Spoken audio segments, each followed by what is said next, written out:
খাবার সময় সালাম দেওয়া যাবে কিনা, বাসর রাতে স্ত্রীর কাছে মহারণা ক্ষমা চাওয়ার বিধান কি, আমাকে এমন কিছু আমল শিখিয়ে দিন যেগুলো করলে আমি গুনাহ হতে মুক্ত থাকতে পারবো। বিবাহের অনুষ্ঠানে গান বাজনা বাদ্যযন্ত্র বাজানো হয়, ইসলাম কি বলে? দয়া করে কবর জিয়ারতের সঠিক পদ্ধতিটা জানাবেন।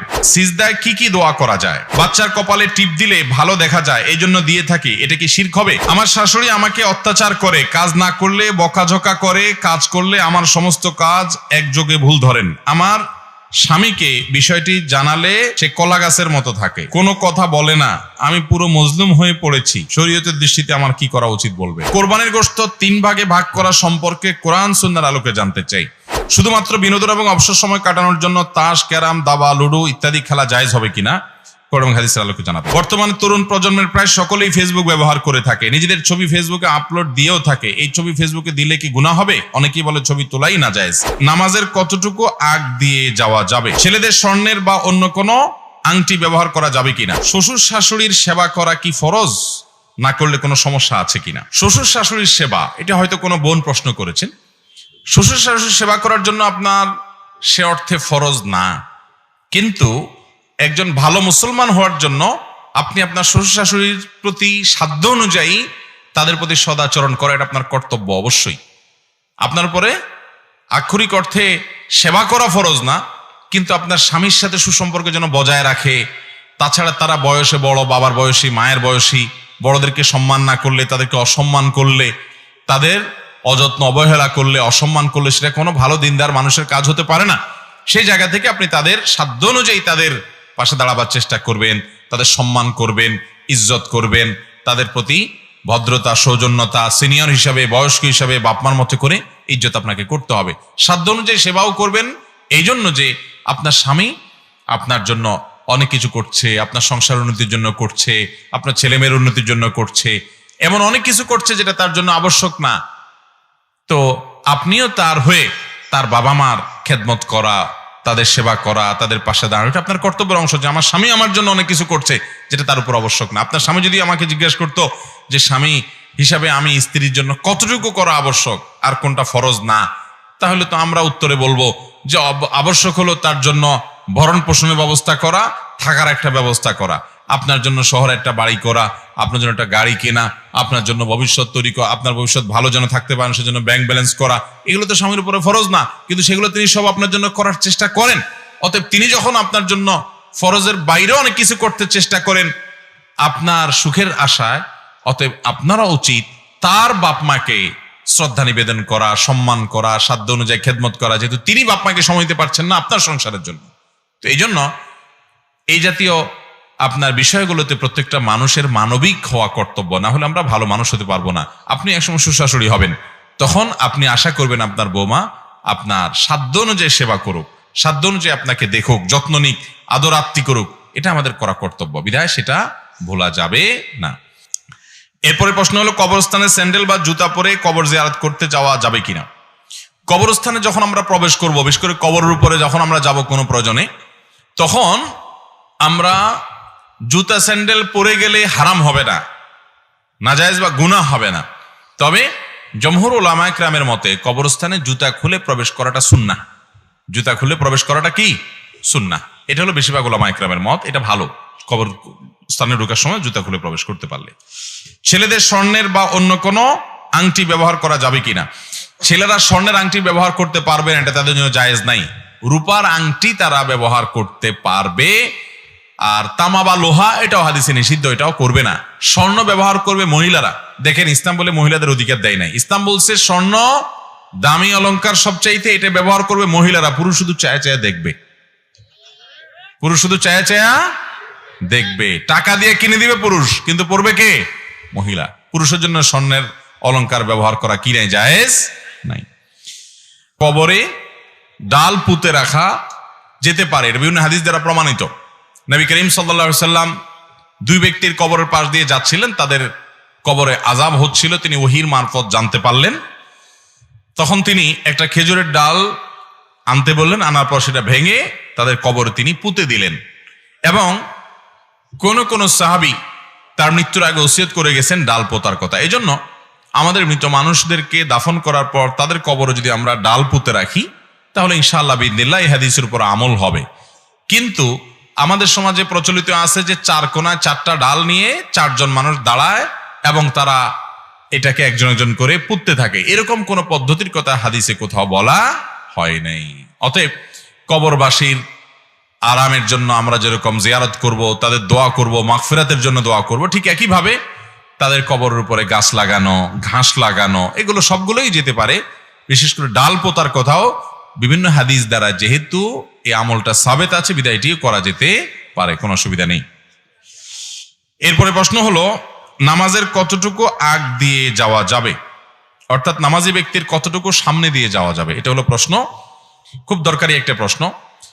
নবী করিম সাল্লাল্লাহু আলাইহি সাল্লাম বলেছেন, সালাত আদায়কারী ব্যক্তির সামনে দিয়ে হাঁটাটা যে কত জঘন্য অপরাধ, এটা যদি জানতো যে হাঁটে সে, তাহলে সে 40 পর্যন্ত অপেক্ষা করতো, তারপরও সালাত আদায়কারী ব্যক্তির সামনে দিয়ে ক্রস করতো না, অতিক্রম করে যেত না। তো এই জন্য সালাত আদায়কারী ব্যক্তির সামনে দিয়ে হাঁটতে হলে হয় তার সামনে একটা সূত্রা লাঠি বা পিলার কিছু দিয়ে না হাঁটবেন, তার বাইর দিয়া এরিয়ার বাইরে দিয়ে হাঁটা যাবে, অথবা সালাত আদায়কারী ব্যক্তি তিনি যদি সালাত আদায় করেন তার সামনে দিয়ে যদি আপনার হাঁটতে হয়, তাহলে তার দৃষ্টির এরিয়ার বাইরে দিয়ে আপনি হাঁটতে পারবেন। তিনি সূত্রা টুত্রা কিছু নিয়ে দাঁড়ান নাই, ভুল করেছেন। উচিত তার কোনো কিছুর সামনে গিয়ে সালাত আদায় করা, সূত্রা দিয়ে দাঁড়ানো। কিন্তু হঠাৎ তিনি মসজিদের এমন জায়গায় দাঁড়ায় গেছেন যে সূত্রা নাই, অথবা তিনি 1-2 রাকাত পরে এসে দাঁড়াইছেন, এখন সালাম ফিরাইছে ইমাম, তিনি তারগুলো আদায় করতেছেন, সূত্রা নেওয়ার তো সুযোগ হয় নাই। অতএব এরকম অবস্থায় তার সামনে দিয়ে আপনি হাঁটা চলা করা দরকার, আপনার জরুরি ভিত্তিতে ক্রস করে আরেক পাশে যাওয়া দরকার। যদি এরকম হয় তাহলে সেক্ষেত্রে যিনি সালাত আদায় করছেন তার দৃষ্টি, সাধারণত একটা মানুষ নামাজের সময় তার চোখ কতটুকু যায়, এক কাতারের পরে আরো 1-2 কাতার, তো এর বাইরের এরিয়া দিয়ে আপনি হাঁটা চলা করতে পারবেন, যাতে করে তার ডিস্টার্ব না হয়। কারণ এখানে হাঁটাটা নিষিদ্ধ এই জন্য যে সালাত আদায়কারী ব্যক্তির মনোযোগ নষ্ট হবে। এবং এই জিনিসটা এরকম জঘন্য, নবী সাল্লাল্লাহু আলাইহি সাল্লাম এও বলেছেন, সালাত আদায়কারী ব্যক্তির সামনে দিয়ে কেউ হাঁটা চলা করে, সেই জন্য তার সাথে যুদ্ধ করে, অর্থাৎ তাকে থামায়, তাকে যেন প্রতিহত করে। আমি মসজিদে নববীতে এক ব্যক্তিকে দেখেছি এরকম, রিয়াদুল জান্নাতে তিনি সালাত আদায় করছিলেন, তো তার সামনে দিয়ে আরেকজন এরকম যাচ্ছে। রিয়াদুল জান্নাতে এখন একটু নিয়ম শৃঙ্খলার মধ্যে আসছে, একসময় তো যার যেমনি খুশি এমনি আপনার বসে থাকতো এবং হুলস্থুল করতো।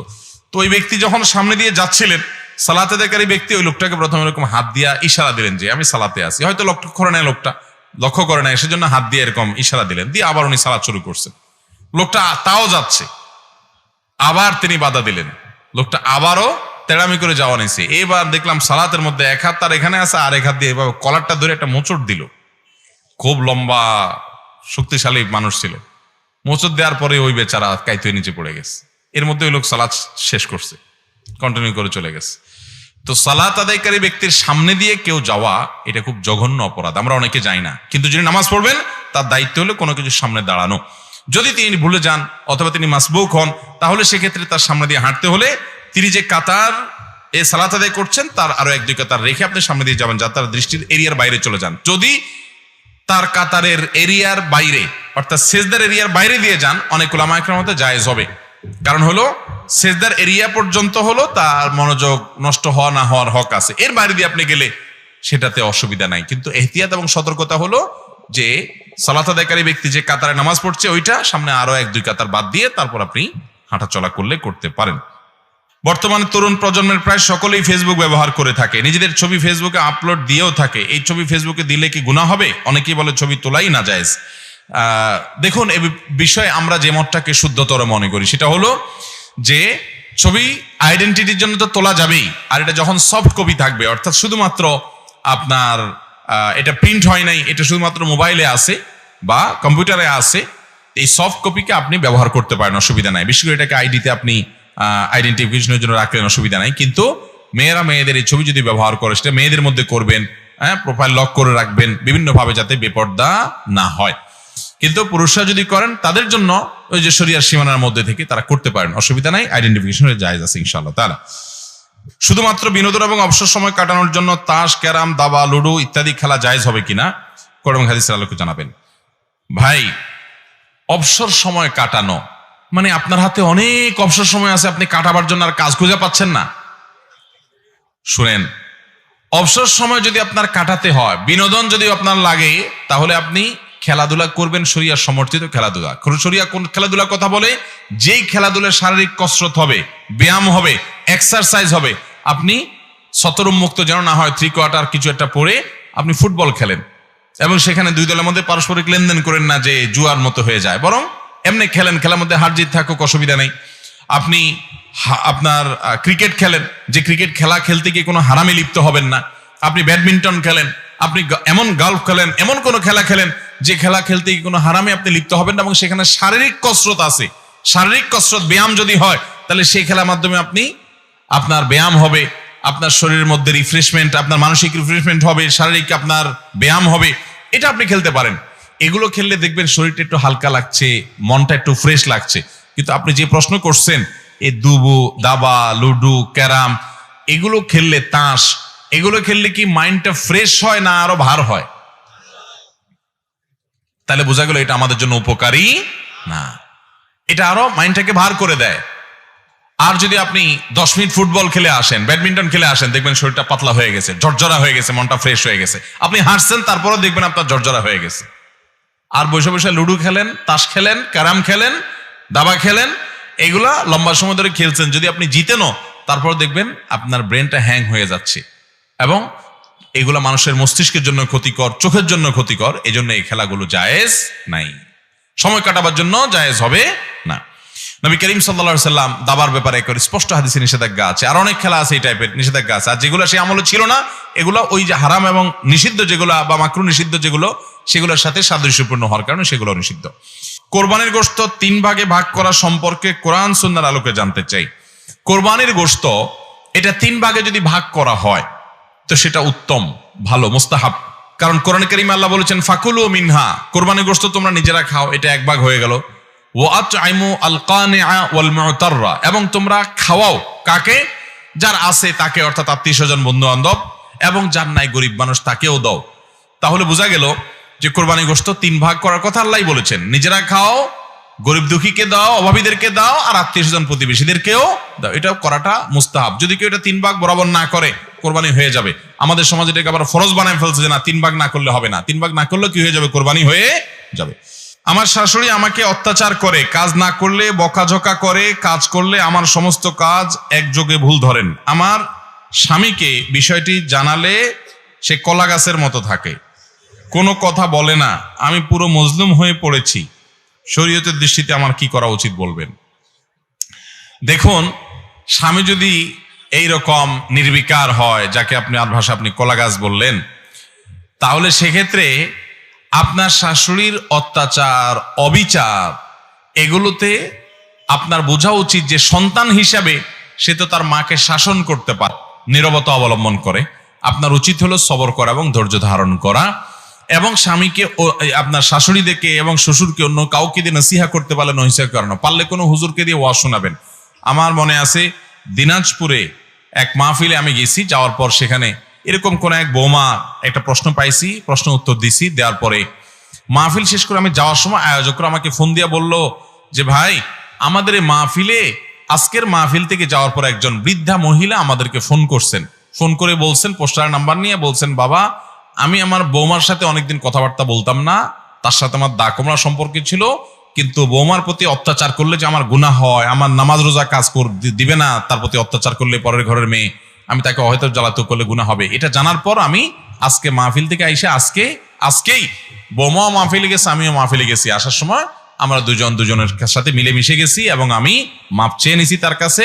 আমার উপকার হয়েছে আপনাদের মাহফিল থেকে, কর্তৃপক্ষকে ধন্যবাদ জানাইছি। কর্তৃপক্ষ আমার আবার ফোন করে জানাইছে। তো এটা জানার পর আমার কাছে ভালো লাগলো, আলহামদুলিল্লাহ। তো অনেক সময় দেখা যায় এরকম শাশুড়ি যদি বেলাইন হয়, তাদেরকে কোনো আলেমের কাছে, কোনো আলেমের মজলিসে নিয়ে যাবেন, তাদের কথা শোনাবেন এবং আল্লাহর কাছে দোয়া করবেন। এবং মনে রাখবেন যে আপনার স্বামী সবসময় তার মা বাপের বিরুদ্ধে অ্যাকশনে যেতে, মানে তাদেরকে সংশোধন করতে পারে না, অ্যাকশনে যত প্রশ্নই ওঠে না। এই জন্য স্বামীকে অপারগ আপনি রাখবেন এবং সবর করবেন। বাচ্চার কপালে টিপ দিলে ভালো দেখা যায়, এই জন্য দিয়ে থাকি, এটা কি শিরক হবে? বাচ্চার কপালে টিপ দিলে যদি ভালো দেখা যায়, এটার জন্য দিলে সেটা শিরক হবে না। কিন্তু আমাদের দেশে অনেকে বাচ্চার কপালে কালো টিপ দেয় এই জন্য যাতে বদনজর না লাগে। এটা যদি দেন তাহলে সেটা আপনার শিরকপূর্ণ হবে, শিরকে আসগর হবে, এর কারণে যে এটা দিলে বদনজর লাগবে না। অনেক সময় দেখা যায় খেতে আপনার পাতিল দিয়া, মাটির পাতিলের পিছনে কালি মাখায় দেওয়া হয়, আছে না? নেই? এগুলা করলে কি হবে? আপনার শিরকে আসগর হবে। আল্লাহ আমাদেরকে বেঁচে থাকার তৌফিক দান করুন। সিজদায় কি কি দোয়া করা যায়? সেজদায় আমরা কোন কোন দোয়া পড়বো? সেজদার মধ্যে আমরা পড়বো সুবহান রাব্বিয়াল আলা, এটা তো আমরা জানি। সুবহান রাব্বিয়াল আলা ছাড়া সেজদা পড়ার জন্য আরো তাসবিহ আছে, জানেন আপনারা? কে জানেন বলেন? সেজদায় আরো দোয়া আছে, এর ভিতরে একটা হলো সুবহানাদিল জাবারুতি ওয়াল মালাকুতি ওয়াল কিবরিয়াই ওয়াল আযামা, আরেকটা আছে সুবহুন কুদ্দুস রব্বুল মালাইকাতি ওয়ার রূহ। নবী করিম সাল্লাল্লাহু আলাইহি ওয়াসাল্লাম সিজদায় বিভিন্ন রকমের তাসবিহ পাঠ করতেন। আমাদের মুশকিল হলো ছোটবেলায় একটা শিখছি আর এর বাইরে আর কিছু আমরা জানি না, অথচ বেশ কয়েক রকমের তাসবিহ নবী সাল্লাল্লাহু আলাইহি ওয়াসাল্লাম পড়তেন। দয়া করে কবর জিয়ারতের সঠিক পদ্ধতিটা জানাবেন। কবর জিয়ারতের সঠিক পদ্ধতি কি? আপনি কবরস্থানে যাবেন, যে কবরবাসীকে সালাম নিবেদন করবেন, সালামুন আলাইকুম দারা কওমিন মুমিনিন ওয়া ইন্না ইনশাআল্লাহু বিকুম লাহিকুন। হে ঈমানদার বাসিন্দারা কবরের, তোমাদের প্রতি শান্তি বর্ষিত হোক আল্লাহ তাআলার। আমরা তোমাদের সঙ্গে অচিরেই যুক্ত হব এই কবরে এসে, আমরাও মরবো, মৃত্যুবরণ করতে হবে, আমরাও আসতে হবে, এখানে আসবো। কবরবাসীতে সালাম নিবেদন করবেন, আসসালামু আলাইকুম ইয়া আহলাল কবর। এটাও বিভিন্ন রিওয়ায়াতে আছে। কয়েক রকমের দোয়া আছে কবর জিয়ারতের, যে সে সালাম নিবেদন করবেন, কবরবাসীর জন্য শান্তির দোয়া করবেন। এটাই হলো মূলত কবর জিয়ারত, সাক্ষাৎ করা এবং দোয়া নিবেদন করা। এরপরে প্রশ্ন হলো, আমি একটা মেয়ে শিশু দত্তক নিয়েছি, এই মেয়েকে আমি আমার সম্পদ কিভাবে বন্টন করব? কোরআন ও হাদিসের আলোকে বলবেন। বিশেষ দ্রষ্টব্য, আমার নিজের কোনো অরসজাত সন্তান নেই। আপনার অরসজাত যদি সন্তান নাও থাকে, আপনি যাকে দত্তক নিয়েছেন সে মূলত আপনার সম্পদের কোনো ভাগ পাবে না। আপনার মারা যাওয়ার পরে তার জন্য কোনো হিস্সা নির্ধারণ করা নাই, কারণ সে তো আপনার আসল সন্তান না। তার যে জন্মদাতা বাবা, তার গর্ভধারণকারিণী মা, সে মূলত তাদের সন্তান। দত্তক নিলে সে কোনোদিন সন্তান হয় না, কিন্তু আমাদের সমাজে আমরা তাদেরকে সন্তান বানাই ফেলি। আল্লাহ বলেছেন উদউহুম লিআবাইহিম হুয়া আকসাতু ইনদাল্লাহ, সন্তানদেরকে তাদের বাবার পরিচয় ডাকবা, এটা আল্লাহর কাছে অধিক ন্যায়সঙ্গত, অতএব সেটা করতে হবে। এখন কথা হলো সম্পদের কি করবেন? উত্তর হলো, সে আপনার মৃত্যুর পর আপনার সম্পদের কোনো ভাগ পাবে না। আপনার ভাই, আপনার স্ত্রী, আপনার মা, বাবা, অন্য যারা আছেন তারা আপনার সম্পদের ভাগ যোগ পাবেন, এই সন্তান পাবে না। তাহলে এখন কথা হলো, তাকে দত্তক রাখলাম, তার তো কিছু দরকার, তাহলে আপনি তাকে গিফট করে যান, এটা করতে পারেন। ওসিয়ত করে যেতে পারেন যে আমার মৃত্যুর পর তাকে আমার এই সম্পদটা দেওয়া হোক, ওই সম্পদটা দিয়ে দেওয়া হোক, ওই জমিটা, এই বাড়িটা দিয়ে দেওয়া হোক, অথবা জীবদ্দশা তাকে আপনি গিফট করতে পারেন, কোনো অসুবিধা নেই। নিজের আপন সন্তানকে গিফট অর্থাৎ মৃত্যুর পরের জন্য ওসিয়ত করে যাওয়া যায় না, কিন্তু এই যেহেতু আপন সন্তান নাই জন্য তার নামে ওসিয়ত করে আপনি দিয়ে যেতে পারেন, কোনো অসুবিধা নেই, সেটা আপনার যতটুকু খুশি। আমি একজন সরকারি কর্মকর্তা, নিজ কাজের বিনিময়ে ব্যবসায়ীরা না চাইলেও স্পিড মানি বলে টাকা দেয়, আমি না নিলেও আমার কাজের জন্য সহকর্মীরা টাকা তুলে ভাগ করে নেয়, যেটা প্রতিরোধ করা আমার ক্ষমতার বাইরে। এরূপ ক্ষেত্রে আমার জন্য এটা গ্রহণ করা কি পাপ হবে? আপনার সহকর্মীরা যদি হারাম খায় তাই বলে আপনি হারাম খাবেন না, কেউ যদি সেটা নিয়ে ভাগযোগ করে খায় তো সে হারাম খাবে, তাই বলে আপনি সেটা গ্রহণ করতে যাবেন না। সাধারণত এই জাতীয় যারা ঘুষ দেয় তারা কিন্তু আপনার বলে কয়ে দেয় যে ভাই আমি কিন্তু খুশি হয়ে দিলাম। আমরা মনে করি ঘুষটা খুশি হয়ে দিলে বোধহয় জায়েজ হয়ে যায়, ঘুষটা খুশি হয়ে দিল না জায়েজ, আর না খুশি হয়ে দিল কি না জায়েজ। ঘুষ কোনো অবস্থাতে হালাল হবে না। এদেশে ঘুষখোররা যারা ঘুষ খায় আমরা শুধু একচেটিয়া তাদের দোষ দেই, তাদের তো দোষ আছেই, মূল দোষ তাদের, কিন্তু অনেক সময় ঘুষ যারা দেই আমরা সাধারণ মানুষ, কাজের জন্য যারা যায় তাদের দোষ অনেক সময় বেশি থাকে। একটা কাজ, সরকারি কাজ একটা নির্দিষ্ট নিয়মে হবে, লাগবে 1 সপ্তাহ, আপনি চান না হাতে হাতে করে নিয়ে আসবেন, তাহলে আপনি নিজেই ভায়োলেশন করতে চান, তখন এবার আপনার স্পিড মানি দেওয়া লাগে। তো এগুলো করা আমাদের উচিত না, বরং সুদকে আল্লাহ রাব্বুল আলামিন হারাম করেছেন, যেমন ঘুষকে আল্লাহ তাআলা হারাম করেছেন, বিধায় এটা কোনোভাবেই গ্রহণ করা জায়েজ হবে না। বিভিন্ন প্যাকেটের কাগজে আরবি লেখা থাকে, তা জেনে বা না জেনে পা দিয়ে প্রায় আগুনে পোড়ানো হয়, সেটা ঠিক হবে কিনা? কোনো অসুবিধা নেই, এর কারণে কোনো গুনাহ হবে না। কোনো বিস্কিটের প্যাকেটে, কোনো খাবারের প্যাকেটে আরবি লেখা আছে, আপনি এটা আগুনে পোড়াই ফেলছেন, এর কারণে কি হবে না? গুনাহ হবে না। এমনকি অনেক সময় দেখা যায় সেগুলো পায়ের নিচে পড়ে, যদিও ইচ্ছাকৃতভাবে যাতে লেখা, যে কোনো ভাষা প্রতি শ্রদ্ধা থাকা উচিত, যাতে না পড়ে খেয়াল রাখা দরকার, কিন্তু হয়ে গেলে গুনাহ হবে। বাট এরকম না, আমরা আরবি লেখা দেখলেই মনে করি এটা কোরআনের মতো, এটাকে আমরা পায়ের নিচে পড়লে গুনাহ হবে, ঈমান চলে যাবে, ব্যাপারটা সেরকম না। কারণ আরবি লেখা এটা অন্য 10টা ভাষার মতো, তবে হ্যাঁ কোরআনের ভাষা হওয়ার কারণে প্রতি আলাদা একটা দুর্বলতা হয়, এটা স্বাভাবিক, এটা ঈমানের দাবি। বিবাহের অনুষ্ঠানে গান বাজনা বাদ্যযন্ত্র বাজানো হয়, ইসলাম কি বলে? এ বিষয়ে আমরা আমাদের মূল বক্তব্যে বলেছি, বিবাহর অনুষ্ঠানকে কেন্দ্র করে দব বাজানো জায়েজ আছে। দব কি? দব হলো ছোট ডোলের মতোই, এক পিঠটা এক পাশ বন্ধ আছে ডোলের মতো, আরেক পাশ খোলা থাকে। এটাতে বাড়ি দিলে অত জুত মতো আওয়াজ হবে না, হালকা হালকা হবে আর কি। অত দুই পাশ বন্ধ থাকলে যেরকম গুম গুম আওয়াজ হবে এরকম হবে না। তো বাচ্চারা এই জাতীয় দব বাজাবে, একটু হালকা গীত গাবে, শ্লোক গাবে, এগুলো ইসলাম জায়েজ রেখেছে। বিয়ে উপলক্ষে এতটুকু আনন্দ বিনোদন হতে পারে। কিন্তু বিয়ে উপলক্ষে বুড়া বুড়া আপনার বেটারা ব্যান্ড পার্টি করবে, ডিজে পার্টি করবে আর জাগানাকা গান বাজাবে, সেটা হারাম হওয়ার ব্যাপারে কোনো আলেমের কোনো দ্বিমত নাই। আমাকে এমন কিছু আমল শিখিয়ে দিন যেগুলো করলে আমি গুনাহ হতে মুক্ত থাকতে পারবো। দেখুন, গুনাহ থেকে মুক্ত থাকার জন্য সর্বপ্রথম দরকার হলো গুনাহের পরিবেশ থেকে সরে আসা। গুনাহের পরিবেশ থেকে কি করা? আপনি গুনাহের পরিবেশের মধ্যে থাকলে গুনাহ থেকে বাঁচতে পারবেন না। যেখানে থাকলে গুনাহ হয় সেই জায়গা থেকে আপনাকে ত্যাগ করে আসতে হবে। ফেসবুকে আপনার গুনাহ হয়, তো আপনি ফেসবুক অ্যাপটা ত্যাগ করে ফেলেন।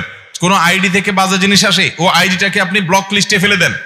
কোনো পেজ থেকে আসে, ওইটাকে আপনি আনফলো করে ফেলেন। এইভাবে গুনাহের রাস্তাগুলো বন্ধ করতে হবে, তাহলে গুনাহ থেকে বাঁচতে পারবেন। এক।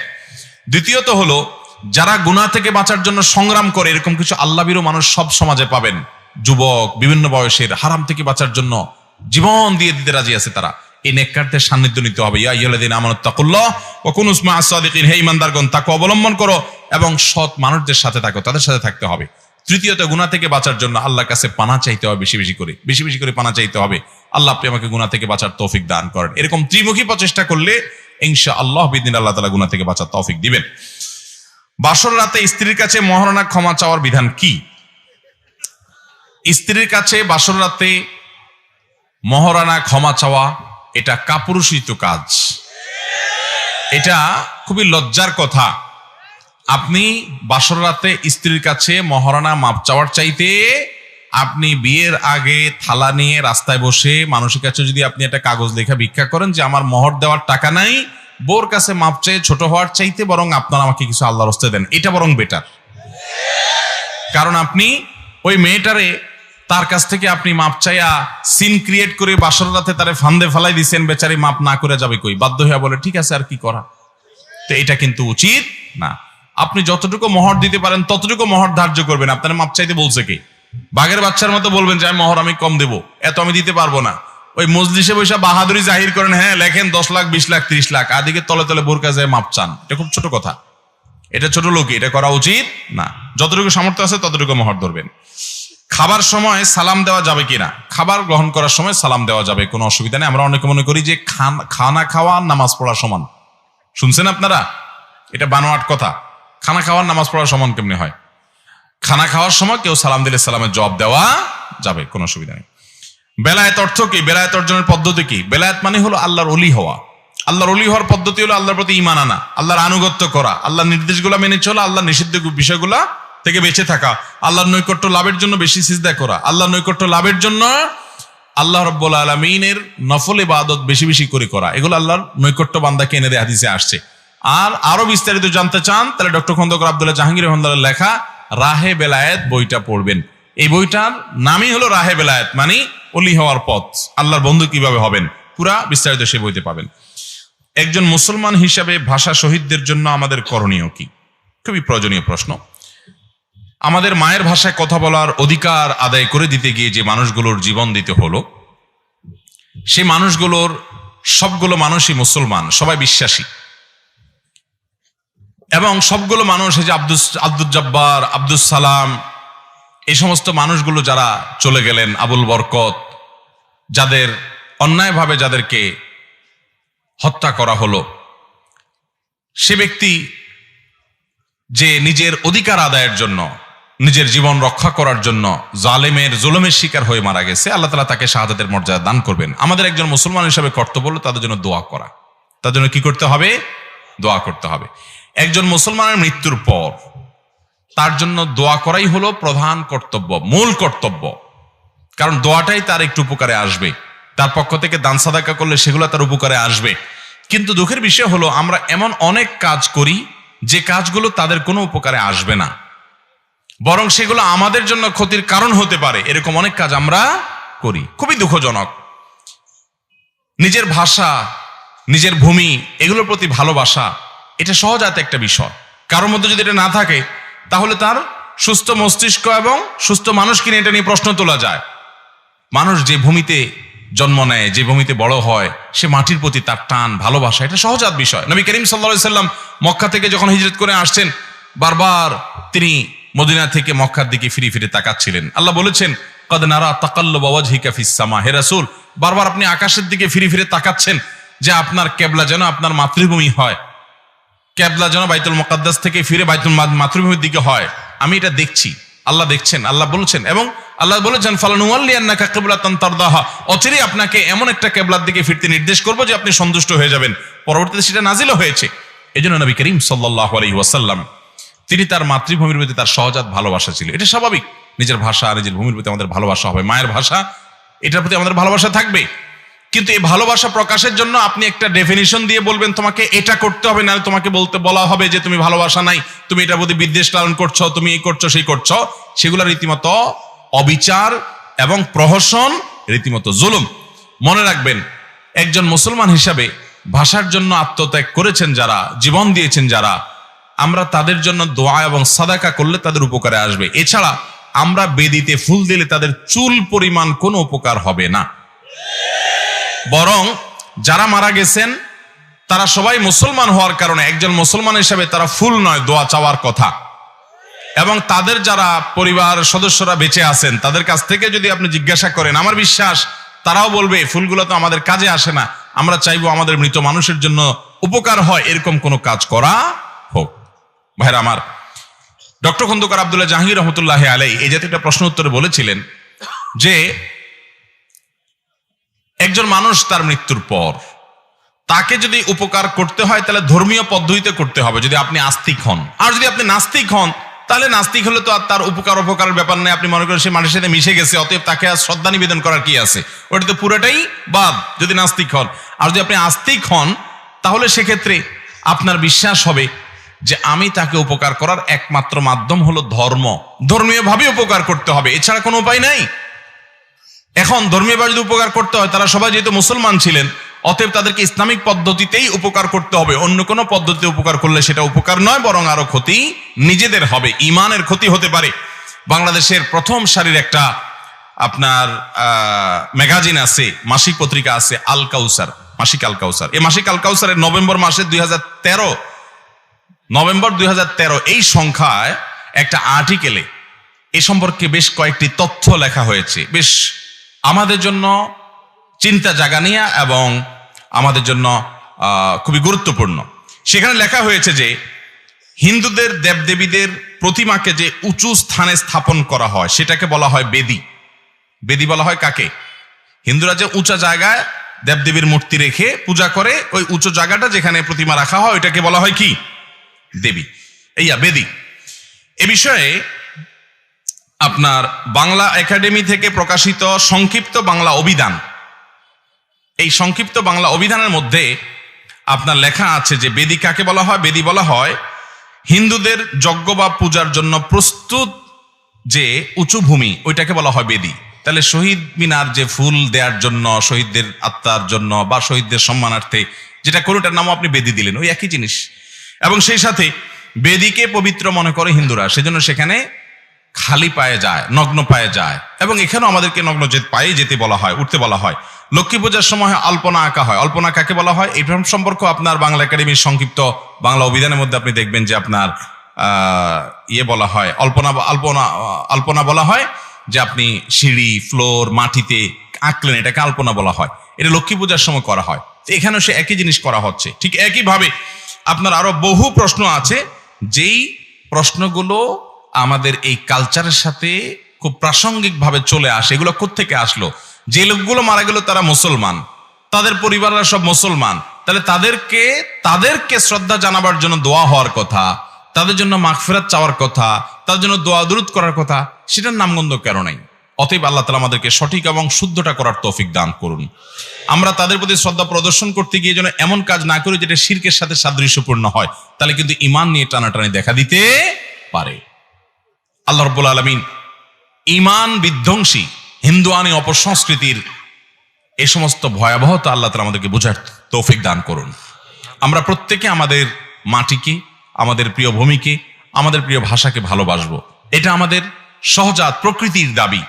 ইসলাম আমাদেরকে এবার নিষেধ করে না, বরং আমাদের নবী সাল্লাল্লাহু আলাইহি সাল্লামের নিজের মায়ের ভূমির প্রতি, মায়ের ভাষার প্রতি কি ভালোবাসা ছিল সেটা আমরা বলেছি। অতএব সেটা আপন জায়গায় বহাল রাখতে হবে। কিন্তু এর মানে এই না যে আমরা মাতৃভূমির প্রতি ভালোবাসার নামে বা ভাষা শহীদদের প্রতি ভালোবাসা, শ্রদ্ধা নিবেদনের নামে এমন কোনো কাজ করব যেটা এদেশের সংখ্যাগরিষ্ঠ মানুষের বিশ্বাসের সাথে সঙ্গতিপূর্ণ নয়। এদেশে মানুষ তারা যে বিশ্বাস করে, ধ্যান ধারণা তার রাখে, বেশিরভাগ মানুষ তাদের শেষের ধ্যান ধারণাকে ইগনোর করে বরং তাদের উপরে ভিন্ন ধ্যান ধারণাকে চাপিয়ে দেওয়া, এটা কোনো অবস্থাতে গ্রহণযোগ্য হতে পারে। আল্লাহ রাব্বুল আলামিন সংশ্লিষ্টদের যেন বোধোদয় হয়, মরতে হবে, আল্লাহর কাছে যেতে হবে এবং জবাবদিহি করতে হবে। আল্লাহ তাআলা আমাদেরকে বোঝার তৌফিক দান করুন।